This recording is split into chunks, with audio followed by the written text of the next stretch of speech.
Hey, Aaron, Michael, what's up? This is my first time using this as well. Presenter.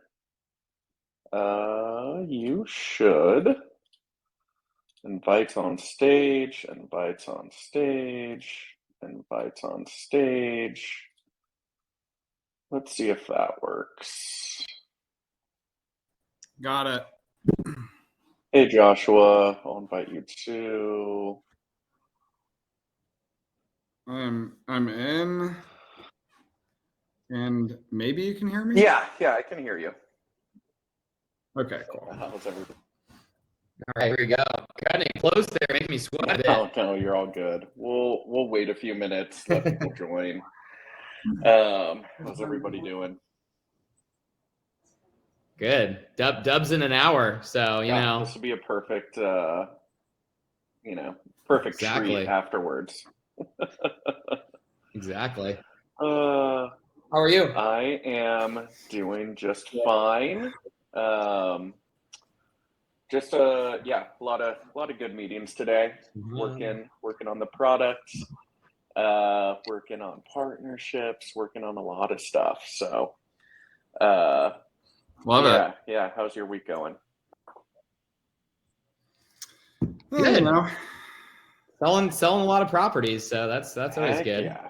yeah. Are there any hot markets in SF right now? Specifically? Yeah, how much time you got? Give me the top three hottest markets right now. Probably the Richmond and Sunset District are way up there. Single family homes in Richmond and Sunset. Aaron just put a beautiful $3 million one in the inner Sunset, and that phrase $3 million in inner Sunset didn't exist a couple years ago. That's pretty wild. And and then I would just say North End, Pack Heights, Marina, still staying strong. Yeah, that makes sense. Have you noticed people coming back to the city, or is it still kind of plateaued in terms of inflow outflow? You know, we were talking to our like head marketer at Compass today, and he said the population numbers were going up based on his numbers. But yeah, that makes sense. Oh. I could see that happening. Yeah. We'll still wait a few minutes as well. People should get notified that registered for the webinar. Also, we're doing a recording of this too, and we'll send it out.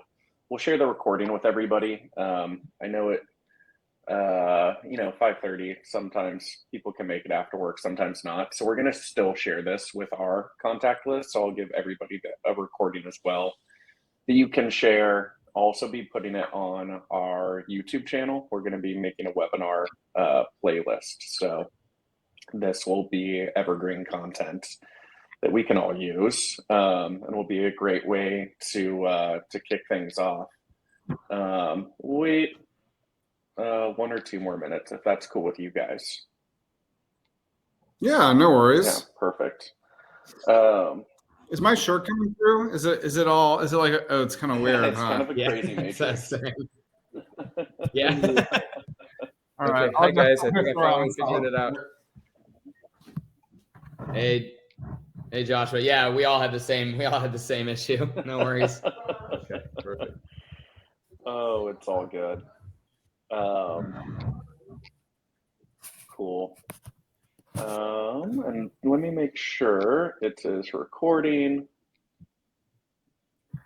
View event details. Perfect.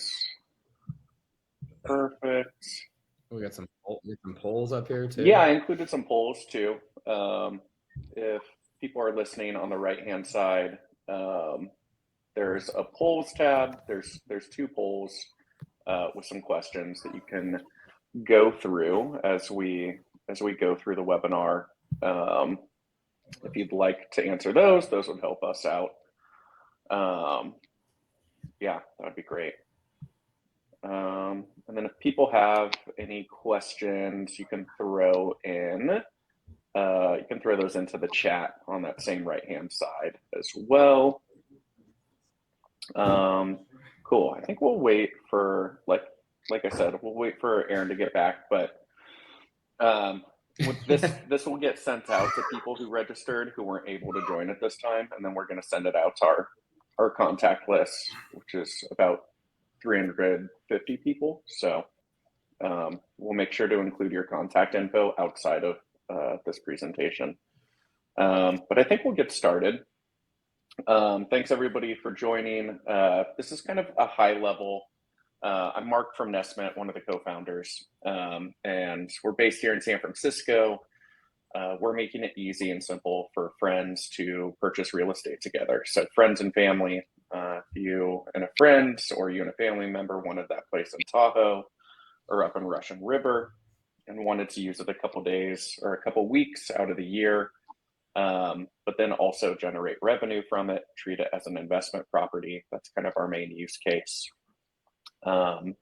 And today we're kind of going over like the broad strokes of how to co-buy with friends. So what are the key things that you need to do from a legal side, lending side, and then from a realtor side? So at the high level, you know, this process is a little bit different than you know, purchasing as an individual. So we'll cover those kind of high level co-buy processes, some common co-buy questions that we get all the time, pitfalls that groups should avoid, and then we can do a Q&A after. So we can do a quick intro. Shahab, if you'd like to intro yourself, and then we'll go left to right. Well, good afternoon to everybody. My name is Shahab Raffaelli. I'm an attorney here at Davies Raffaelli Law Corporation. Practice is focused almost entirely on real estate transactions. So we've been working on acquisitions, sales, leasing, financing, and property management issues for the last 20 years, and just really excited about these the Nesmet world and what we could provide, I think, as a group, and what we can all learn from each other on this. Awesome, thanks. I'm Joshua Sun with Blue Financial Group. So I'm a mortgage broker, been in the business over 17 years. One of the advantages of being a broker is we have a lot of different lenders, different types of programs, compared to say just a normal bank or even a direct lender where they only have maybe one or two products. One of the really cool products that maybe I could share a little bit later is the DSCR program, where they just look at the make sure the rental income covers the mortgage, tax, and insurance, and that's all they really base it on. So that's been a really popular program for rental properties. We have great ways right now to also help clients get offers accepted in this very competitive market. We have like a $5,000 guarantee. We make terms like a cash-like offer, and we use video and different things to make your offer stand out. So those are some of the ways that we're helping buyers even in this really tough market. Awesome, thanks, Joshua. Hey everyone, I'm sorry, Michael. hey everyone, I'm Michael Bellings with the Bellings Brothers team, and I'm Aaron Bellings. Yeah, we are a brother real estate team at Compass here in San Francisco. We're San Francisco natives. We're third generation realtors. And not to brag, but the #1 buyer team in San Francisco over the last 5 years. Heck yeah. So yeah, we also both personally own short-term rentals. Love the Nesmet guys, and I've kind of been involved with them for a while now. So we love helping out all of their users, all the people. Heck yeah. Congrats, 5 years running. Thank you. Thank you. And I'm the other half of the Bellings Brothers real estate team, but Michael said it best. So we'll just go straight into it from here. But yeah, I love helping people buy and sell real estate here in the city, and looking forward to helping out some Nesmet folks as well. Awesome. Thanks, everyone. So these are, I would say, the key experts that a co-buy group would leverage in the co-buy process. So kind of the key areas that we see with co-buying are that a co-buy group needs to get their ducks in a row, is what we always recommend before jumping in and like bidding on a home. There's kind of 3 key areas: goals and alignment with your group, making sure that your goals are aligned, things like use case. Does somebody in your group want to purchase an investment property? Does the other person want a vacation home? What are your budgets? What are different areas that you want to look in? Are your markets aligned, etc.? So there's a lot of alignment that needs to happen, and we help groups do that. There's key questions. We have another YouTube video on the 5 key questions that you should ask the people in your co-buy group before starting the process. Save a lot of time, a lot of heartache. There's also the legal side of things. So between forming an LLC together, getting an operating agreement kind of finalized and walked through with your group. That's one of the key pieces that your group should do before bidding on a home. Understanding the future outcomes and how to decide what to do and when certain events come up over the course of owning a home together. And then the lending piece as well. You want to make sure that your group is, going to be able to get a loan for that home. And there's different ways that you can do that. And so that's kind of what this process looks like. So the ducks in a row, like I mentioned, alignment. There's critical goals that you need to cover with the people in your group. This seems super simple and self-explanatory, but you'd be surprised when we start working with a group how little the people in the group have actually talked about what market and what price range they're looking at. You'd think, oh, these people have talked about co-buying, they've talked about a price, they've talked about a market, they've talked about a use case, but they haven't. They've just kind of said, oh, it'd be great to get a place in Tahoe. So, going through a checklist of those questions is critical from the very outset. And then listing property criteria, beds, baths, is it a fixer-upper? Sometimes people in the group are more willing to purchase a fixer-upper because they're more handy, they're a contractor, or they have an uncle or cousin who's a contractor. Whereas the other person in the co-buy group wants something that's more turnkey. They don't want to have to put in a lot of money and time and effort to get that house up to like Airbnb quality. So property criteria is pretty key, and aligning on those factors is super critical. And then market analysis. We also help groups. We did another YouTube video on how to analyze a market. So is it going to be a good investment? What part of the market? So like what part of Tahoe would be a good investment? On certain areas, you can't short-term rental properties. You can't get a permit for it anymore. So maybe on the Nevada side is actually a better place than that general market. So really understanding the markets that you're looking at, not only from regulatory standard, but also in terms of cash flow and your return on investment are pretty critical in this alignment phase. I'm going to stop rambling at that point and hand it over to Shahab on the legal side. And maybe you could tell us a little bit about what is in an operating agreement, why it's important, and the recommendation on forming an LLC and what that does for a group. Thank you. So understanding the legal part of it seems to be a key question a lot of people have in connection with owning property. And when you're doing a co-buy with friends, family, you really want the operating agreement to be your guiding light. What happens to it in the event of A? How are we going to make decisions? What are we going to do when we need to put in more money, or when we actually generate revenues, which you hopefully will? So the things you want in your operating agreement are going to be those decision-making attributes, waterfalls of how money goes in and out. And it really is something that the co-buy group should think about, discuss, and in my humble opinion as a lawyer, you want to get it down into writing so everybody understands altogether what the deal will be as far as your relationship with one another.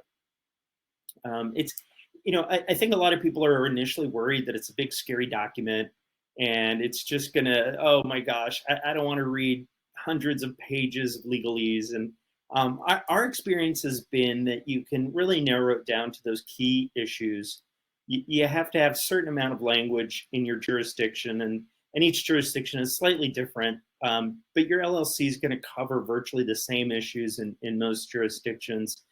And once you get through it, it's much like a will or a prenup. You hope to never have to look at it again. But if you do, all the parties know what it says. You've all agreed on it. And it just becomes a compass on how you actually deal with those issues when they do come up. So, Yeah, and I think one of the other questions is. Oh, sorry. No, go ahead. Sorry, I think there's a lag. Go ahead. Oh, one of the questions often we get is, why do we even need an LLC? Right, and so without going into the storied history of entities, when you've got a group of folks who take title to a property, it's good to have an LLC in place. So A, you're not on title, and B, you've got an operating agreement that allows, if you want to add members later, if you want to retire and withdraw yourself from the group, you don't have to go and record new deeds, and the movement's a lot easier. And I'm sure, later on we'll hear from our brokers and from Joshua that, LLCs are pretty commonplace in real estate ownership, and not too scary to brokers, to sellers, or to lenders. Yeah, and I think I was going to ask you, one of the biggest questions we get, it's one of the first questions we get from co-buy groups is, what happens when one person in the co-buy group wants to sell and the other person doesn't?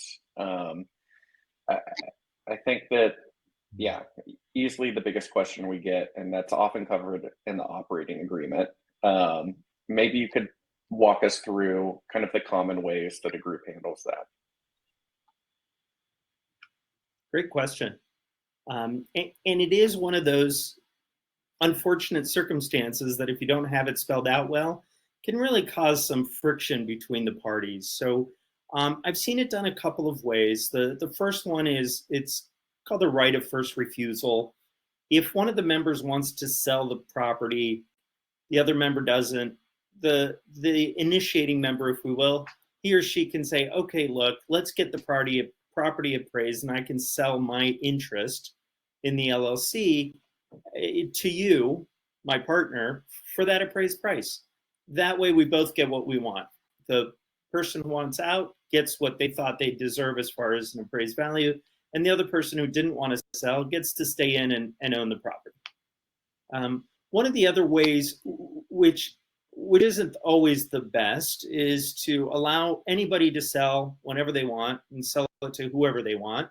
And almost as a free market, I could pick up the phone and call Joshua and say, hey, I've got this great interest in this Joshua Tree property. Do you want it? If not, Mark was thinking about buying it from me.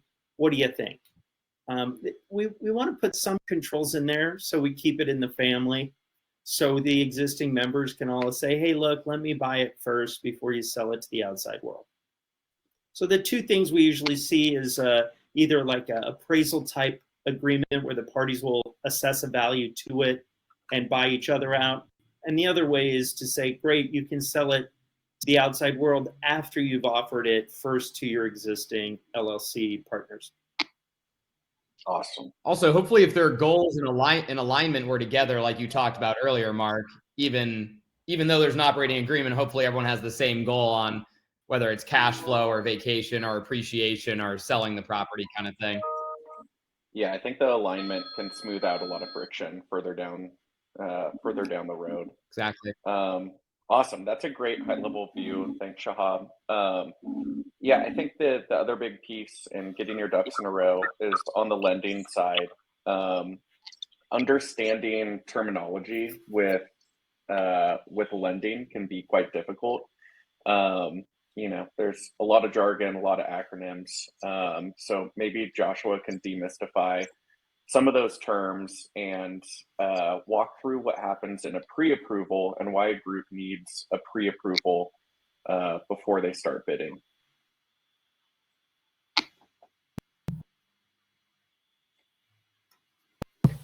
Sorry about that. Yeah, absolutely. So I'll start with the pre-approval first, and the importance of a pre-approval, just getting our ducks in a row, is just to make sure, like Mark said, that you qualify, because once we don't want you to spend a lot of time looking for the home, making the offer, kind of get emotionally attached, and then later just to find out that actually there's an issue with the loan. So we do a very thorough pre-approval to uncover any potential issues. And that's basically just getting your application, getting your income documentation, which if you're a wage earner, you work for a company, just 2-year W-2s, last 30-day pay stubs. If you're self-employed, just 2-year tax returns. And if you have a corporation, 2-year business tax returns. And we would, and then also to verify your assets, the money for the down payment, the closing costs, and very important is when it's a rental property, you need reserves. So we want to make sure to verify that you've had the funds for 2 months. Very key part is that rental properties, for conventional loans at least, they don't allow gift funds. So they have to make sure you have the funds for 2 months. The DSCR program, which I could probably get into later, they do allow gift funds. So we do have flexibility there. And then that's kind of general, the pre-approval process. Once we get all the documents, we can pre-approve usually within 1 business day. And then that way you'll know the payment to make sure, hey, this investment makes sense because this is how much, it's going to cost me, and versus how much rent we're going to get. And then the LTV just stands for loan to value. So that's your loan amount divided by the appraisal value, or the price, whichever is lower. I'm so sorry, guys. My daughter's here. So in the background, she's making some noise. My wife is 38 weeks pregnant, so she's at the doctor. So apologize for that. Yeah, just that's a common, thanks, Mark. That's a common thing to look out for too right now, because maybe, as the agents here will attest to, right now the market's very competitive, so the price gets bid over the fair market value, and then when it appraises, it just it'll appraise at the fair market value. So if there's a gap, you'll have to cover the gap as well, in addition to the minimum down payment. So for rental properties, you need at least 20 to 25% down. So if there's an appraisal gap, you would have to pay that difference plus the 20 to 25% plus closing costs plus reserve. So that's something we'll make sure we have, verify upfront. And having great agents these guys here will help us kind of estimate and look at what the appraisal might come in at. So they'll make sure, we have enough funds for all of that. And as far as the rates, just to give you guys kind of general rates based on a 740 credit score. If it's a 1 unit for a conventional loan, you're looking at about 6.625% with a little bit in cost. And if that's with doing 20% down, if you can do 25% down, rates are around 5.875%. When you go for a 2 to 4 unit property, they require minimum 25% down, and the rates around 6.25%. And then on the DSCR program, for 1 unit, the rate's around 6.375%, with about, with a little bit more in cost. That program, you have to pay a little bit more upfront. And then if it's a 2 to 4 unit, you're looking at around, anywhere from 6.875% to 7.25%. So hopefully this gives you, a rough idea of kind of where rates are, and, the pre-approval process and the loan to value. Yeah, and I think, Joshua, one of the questions we get from a lot of groups is, because it's multiple people applying for a loan, will they get worse LTV and a worse rate because it's multiple people compared to an individual? Like, does a lender look at a group of people as a riskier loan? That's a great question. So actually, that doesn't impact the rate at all, or the down payment at all. If there's multiple people on a loan, they would take the lower of the 2 credit scores. So in that way, it might affect it. But other than that, it doesn't affect it. And as far as like the income qualification, they would just, if it's a conventional loan, they would take both parties' total, payments divided by the total income. And that number is what they call the debt to income ratio. That number just has to be at 50% or below, and they would still qualify. So that would be the only slight difference. It's really not any different than having, say, you know, a husband and a wife on a loan. Yeah. Got you. Awesome. Thank you for that, Joshua. And then on the, I think our co-buy groups are always asking us for recommendations for realtors in the areas they're looking at. The Bellings brothers have given our co-buy groups a handful of recommendations so far, and the groups have loved those recommendations. And as we've talked with co-buy groups, they initially don't realize everything that a realtor does for them.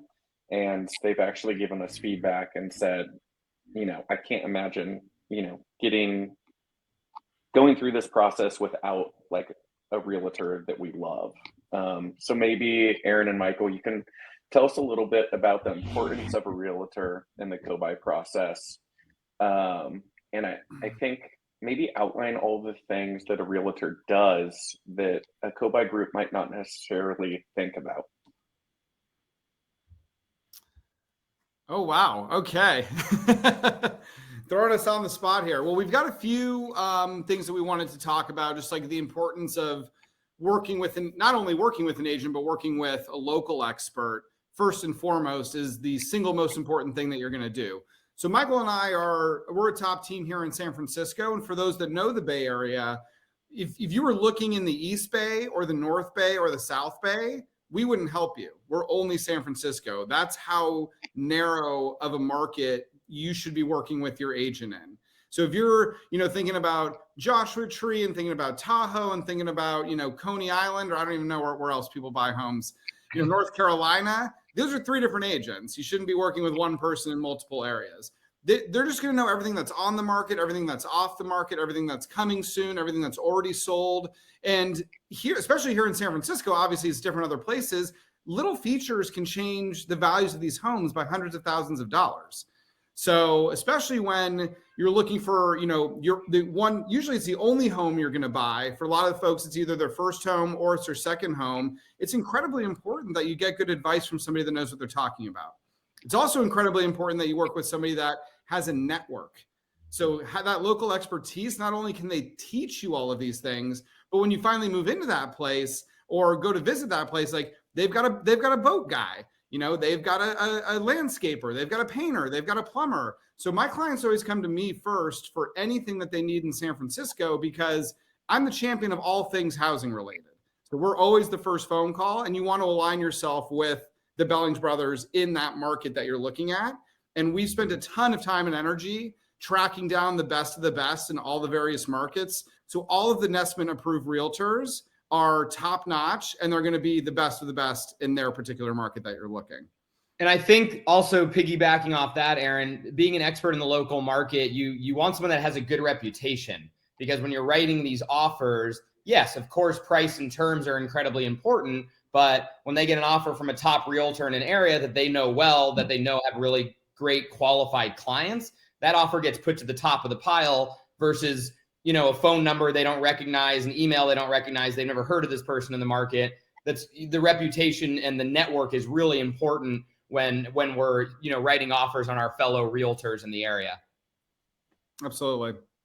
Yeah, that makes a lot of sense. And one of the groups that's using an agent that you recommended in Joshua Tree, just the local knowledge of, they're looking at very similar houses, but just being a few blocks away from each other, their real estate agent down there was like, oh no, like a corner house, like in this market is actually not a great home and will actually generate less money on Airbnb than a home that's a little more tucked away, where people have more privacy in Joshua Tree, where I could see a different market, in a city, maybe a corner is more desirable.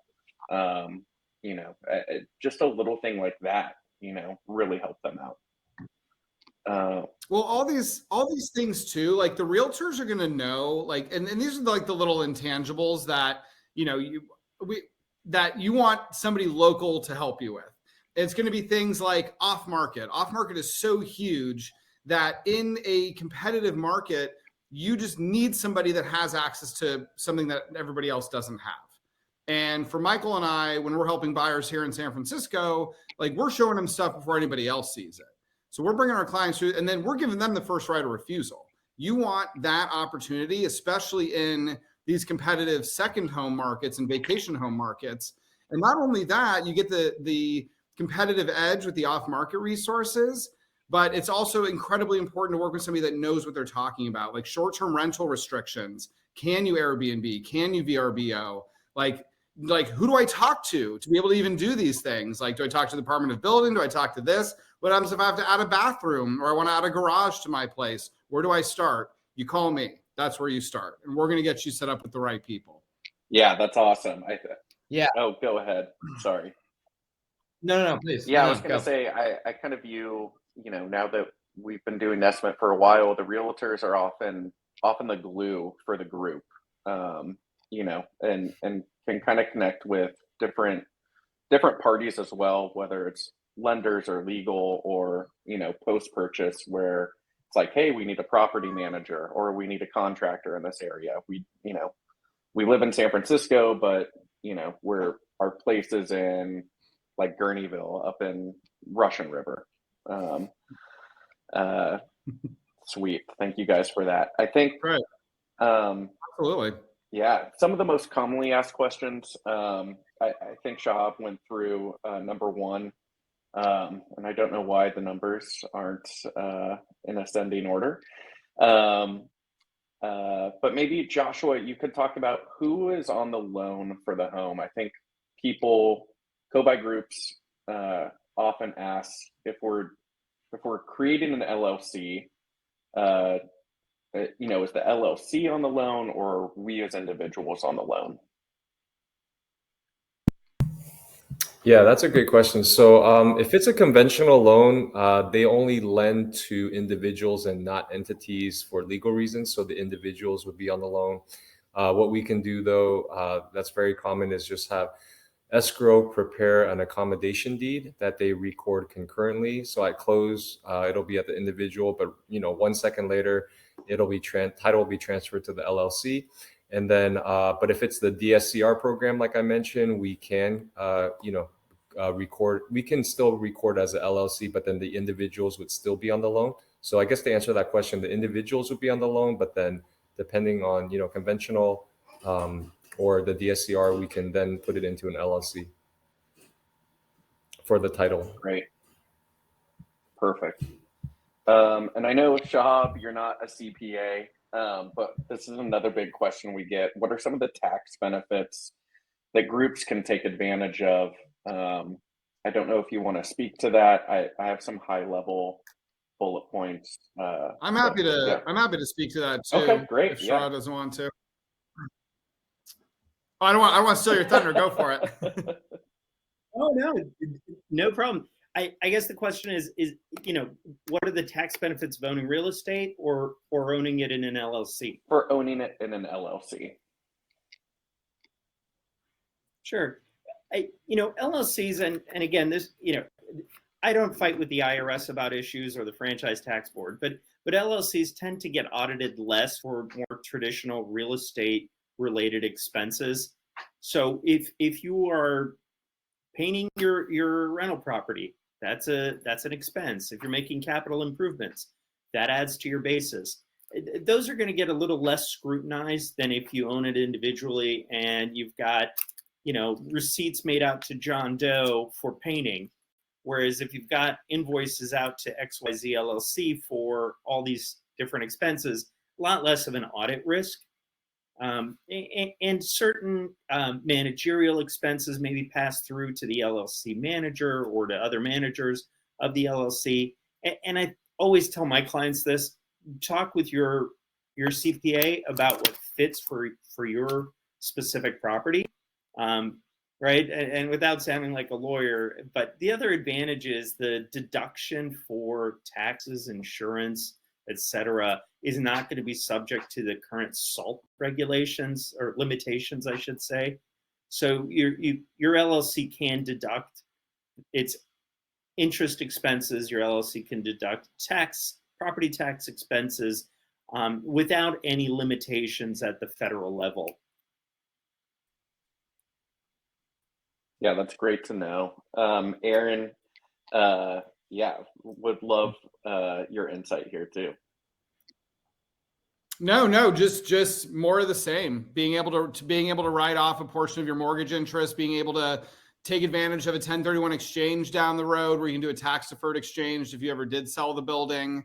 Any improvements, capital improvements. Again, you got to talk to your CPA, you got to talk to your tax people, but if you put money into making this place better, that's going to be write off on your tax returns too. And then depending on how it's structured, obviously is going to depend on how much of that is actually tax exempt or tax write off. But it's great. I mean, Michael and I both own investment properties, and they're great tax shelters and investment vehicles alike. Yeah, I think it's an overlooked, often an overlooked aspect in terms of being Absolutely. a benefit. Well, everyone always looks at what their monthly payment is going to be, and nobody thinks about, at the end of the year, I'm getting $24,000 back. So that actually means I'm getting $2,000 off that $5,000 monthly payment.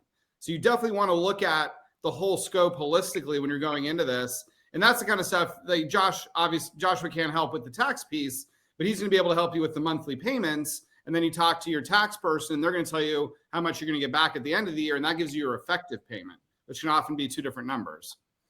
Yeah, really good point. And then the other two most commonly asked questions, Aaron and Michael, these would be for you. People or co-buy groups ask us, how do we know if this is a good investment, the market or the listing we're looking at? And then another big one is, how do we stay competitive right now against other buyers? Yeah, we'll kind of answer both of those together. I would say we have a couple points on each of those, but one of the biggest recommendations we give to our clients is buy the ugliest house on the block.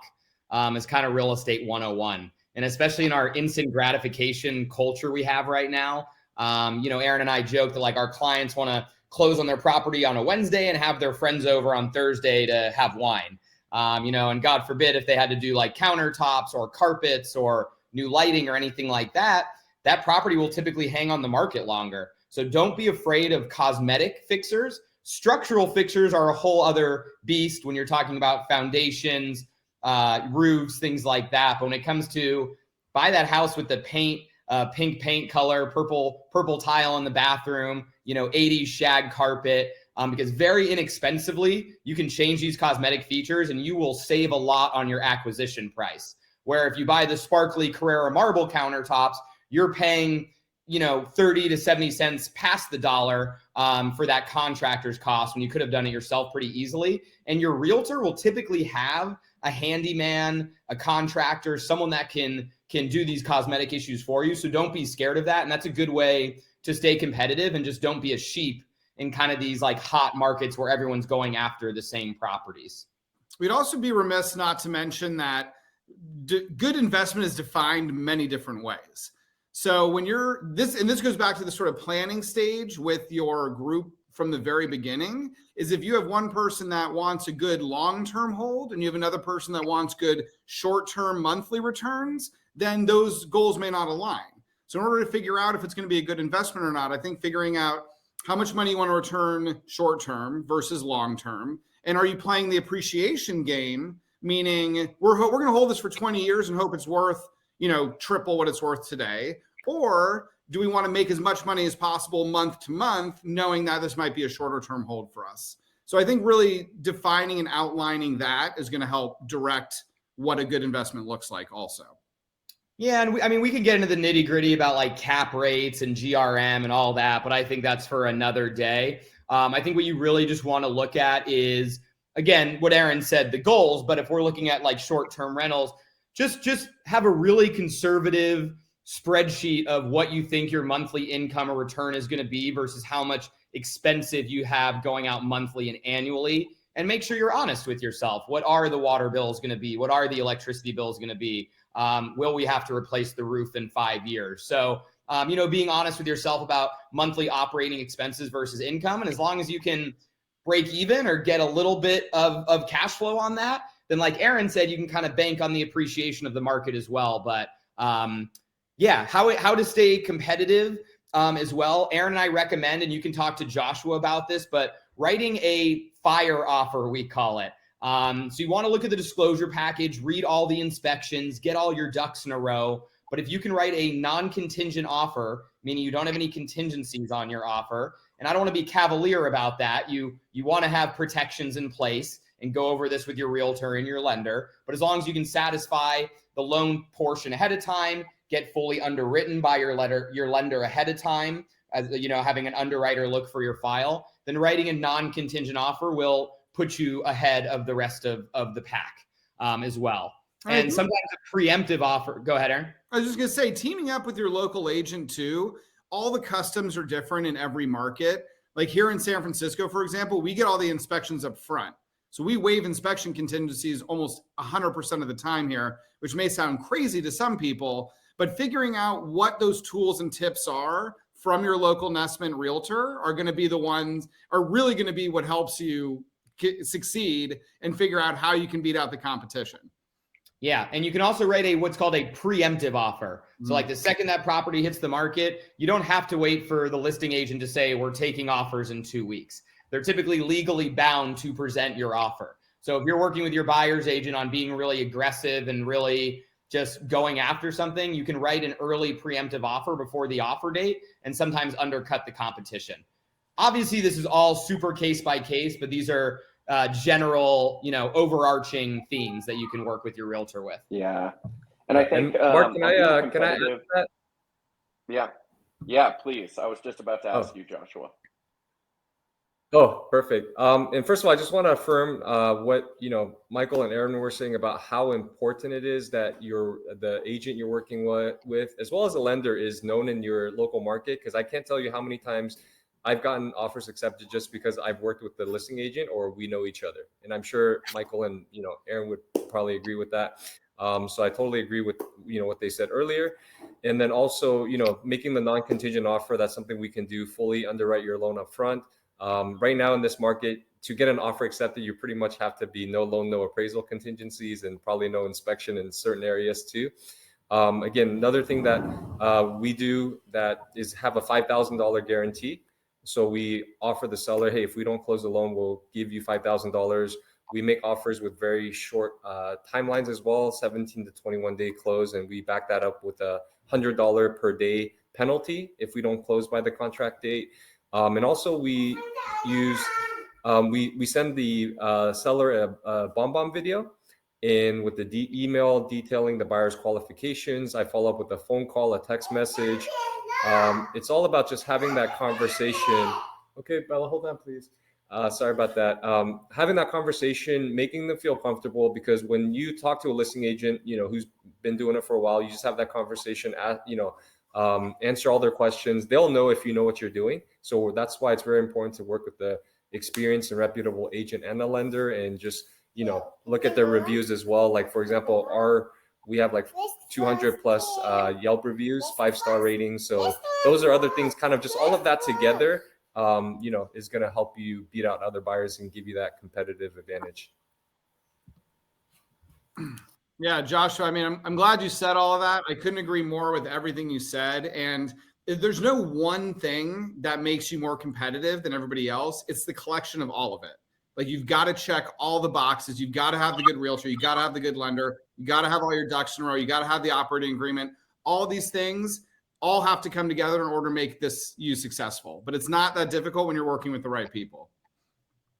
Yeah, really well put. Totally agree.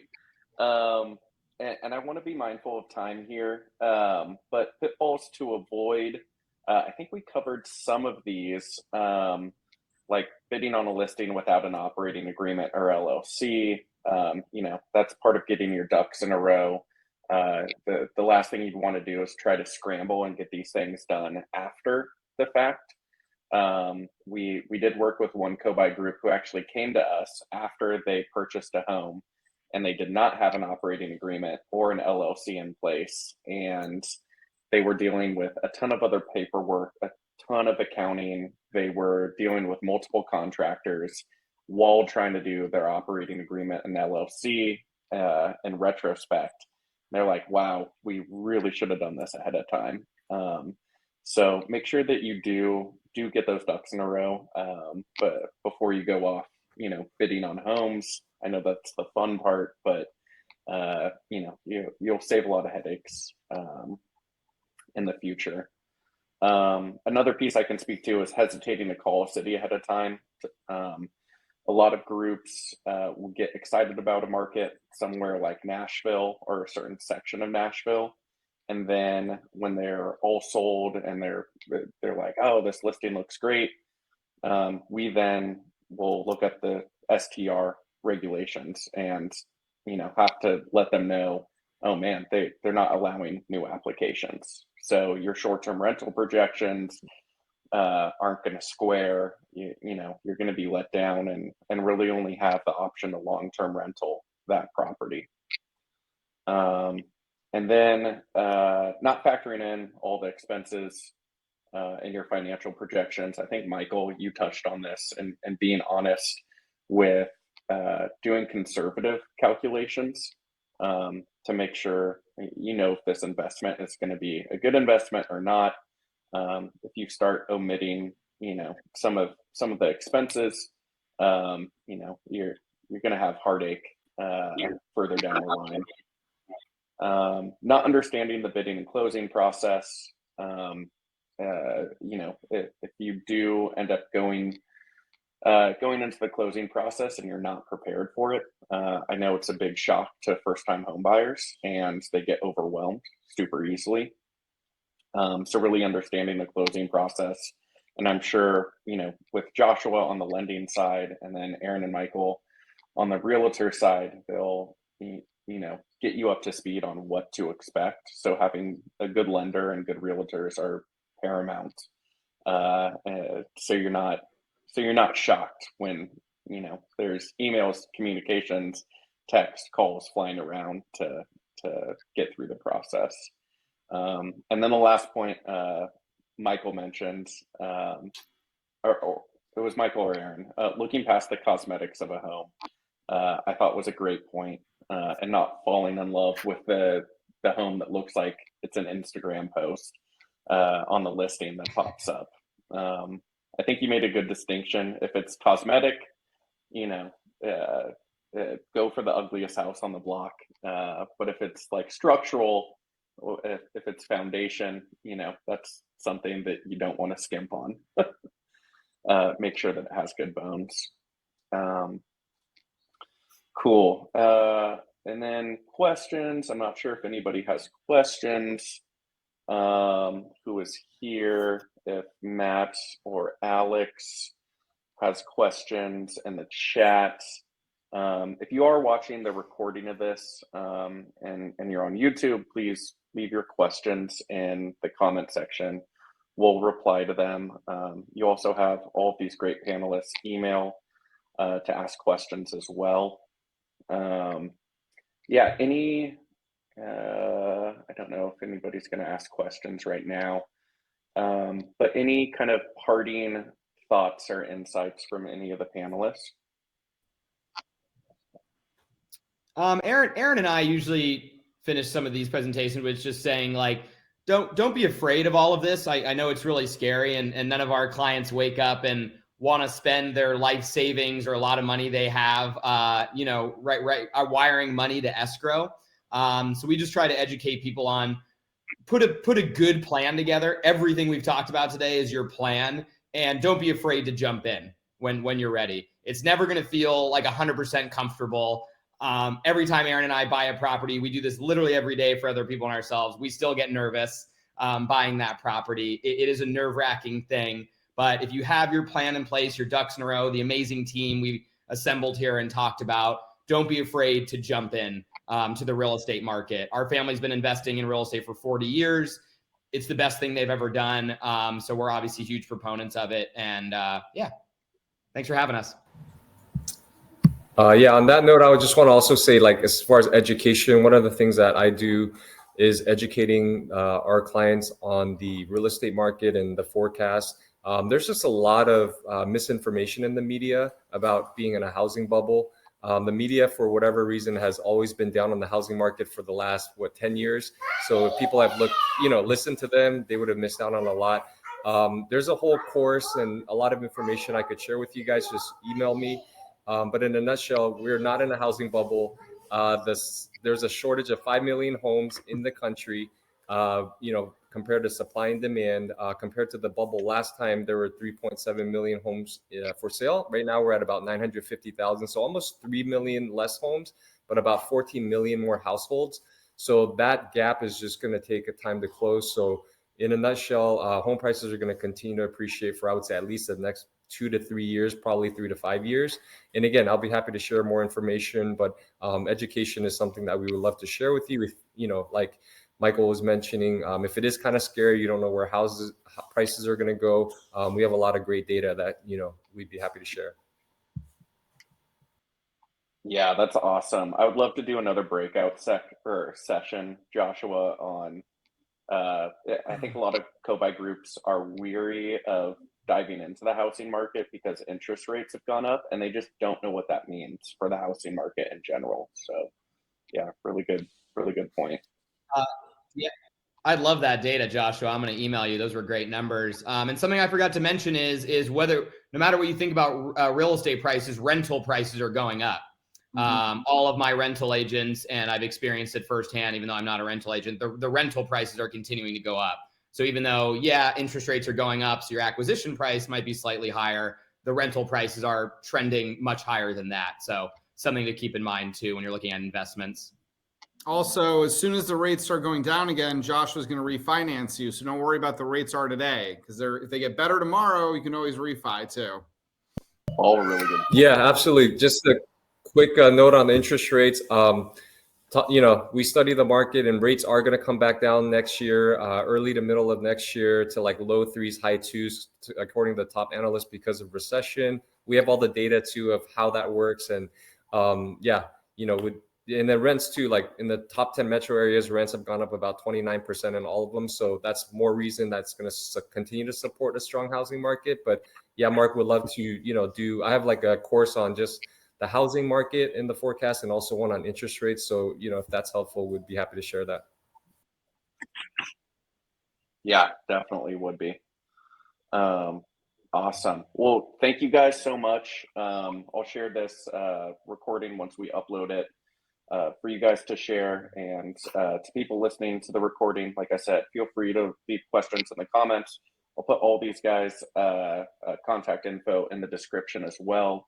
But yeah, thank you guys so much. Looking forward to doing more of these with everybody, all the panelists, because there's a lot more topics that we can go deeper into detail about that people have questions about. We can talk about real estate all day, Mark. So anytime. Awesome. Thank you, Mark, for setting us up. Yeah, it's been a pleasure. Always. See you next time. Nice meeting all. Bye, guys. Thanks for listening, everyone. Bye, everyone.